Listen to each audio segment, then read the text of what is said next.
بچی مې شته دی مګر زما لپاره هغې و بس دی په نش حساب دي ودونه ټولو کړي له خپلو ښځو تاو دي هر وخت پیغور راکوي یو وی په ما تاوانې بل وی په ما تاوانې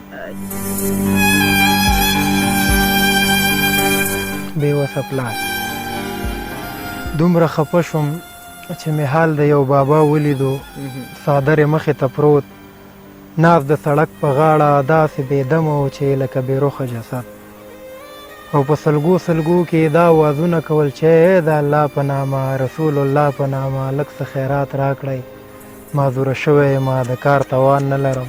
تاسو د خدای په نامه لږ څه خیرات راکړئ لږ څه خیرات راکړئ زه هم په لار تېرېدم چې ناڅاپي مې پام شو په دې بابا باندې ورته ورو مې کتل په سپینه ږیره باندې اوښکې روانې داسې لکه سیلاب د حورو او په سلګو سلګو کې دا وازونه کول چې د الله په نامه رسول الله په نامه لږ څه خیرات راکړئ معذوره شوی یم د کار توان نه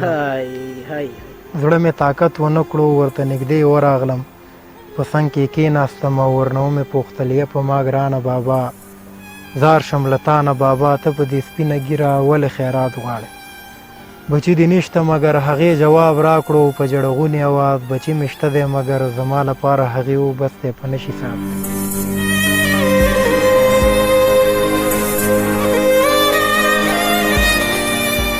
بچی مې شته دی مګر زما لپاره هغې و بس دی په نشي صاحب دي ودونه ټولو کړي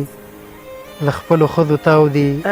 هر وخت پیغور راکوي یو وی په ما تاوانې بل وی په ما تاوانې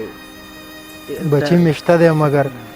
زما لپاره هغې و بس دی په نش حساب دي ودونه ټولو کړي هر وخت پیغور راکوي